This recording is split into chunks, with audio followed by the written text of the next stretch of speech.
Hello guys, good morning, good afternoon, or good evening sa inyong lahat. So, welcome to Pinoy Queen's Tarot and Cartoon si 999. So, this cards po is para sa mga cartoon reading. But today, magli-read tayo ng cards para sa mga tao na may katanungan na gusto ng kasagutan. Okay? So, let's see. Anything else na question nyo for yourself? Um, Tingnan natin sa cards kung ano yung pwede nilang sabihin. Pwedeng sabihin sa inyo ng cards about sa mga nasa isip niyo or mga katanungan niyo. Okay, guys? So, ready na ba ang ating mga fire sign, air sign, and water sign, and earth sign? Okay? Venus and rising. Aries, Leo, Sagittarius, Taurus, Capricorn, Gemini, Libra, and Aquarius, and Cancer, Scorpio, Pisces. So, let's see kung anong kasagutan sa inyong mga katanungan na nasa isip. This is a short video, guys. So, if you want more readings, you can go to my YouTube channel. Please subscribe sa akin, Pinoy Queen's Tarot, and Ordinance 999. Okay? Thank you. Pati rin po sa Facebook, meron din po tayong page dyan if you want readings. So, let's see na. Thank you guys for subscribing. So, first card natin is Nine of Hearts. Nine of Hearts is a wish card. So, wishes come true. Pwedeng some of you is may mga hinihiling or pinagdarasal. Darating na siya, guys. Okay? Hearts is a positive cards, happy outcome, and good luck. Okay? Thank you. And then next question para sa inyong mga katanungan. Ito yung sagot sa first question nyo, Nine of Hearts. So, let's see para sa pangalawang katanungan ng ating mga fire sign, air sign, water sign, and earth sign. Okay.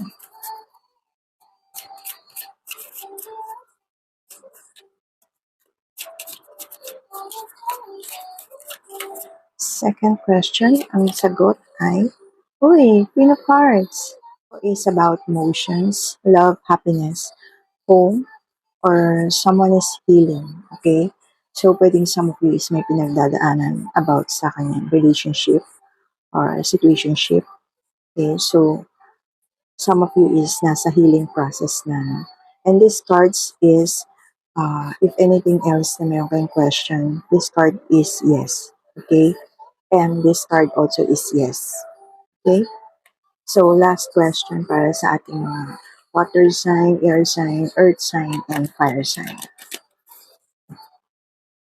Last question, and this is the answer. Okay, diamond. This one is symbolizing sa about money, success, and some of this may mga legal battles na pinagdadaanan. Okay?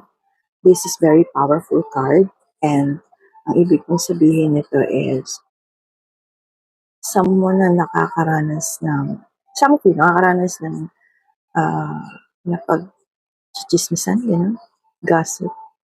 And then, this is the person na parang may gusto siya pero nag-aalinlangan siya. Okay? So, diamond is, ano po ito? Possible yes card. Okay? So, kung some of you is merong plans or gustong gawin but afraid na gawin, this is the card na nagsasabi na possible yes. Kung ano man yung binabalak mong gawin, pwede niyong ituloy. Okay? This is a possible yes card. Okay? And all of these cards is a positive cards. Yes cards po lahat ito. Okay?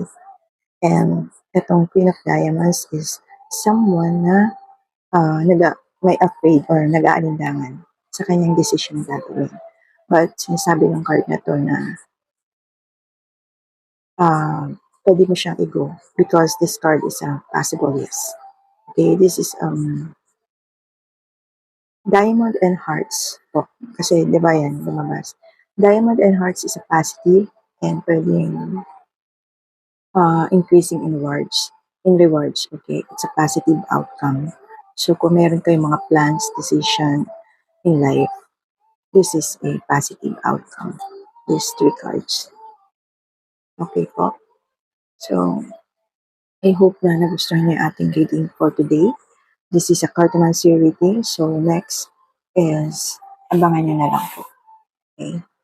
Stay tuned sa aking mga readings. Medyo matagal po kasi ako na-stop dahil na-busy ako sa aking trabaho. So, this time, magbabalik na tayo para sa ating mga readings sa tarot cards and cartomancy readings. Okay? Guys, good luck sa ating mga fire sign, earth sign, air sign, and water sign. See you next reading, guys. Bye. Thank you.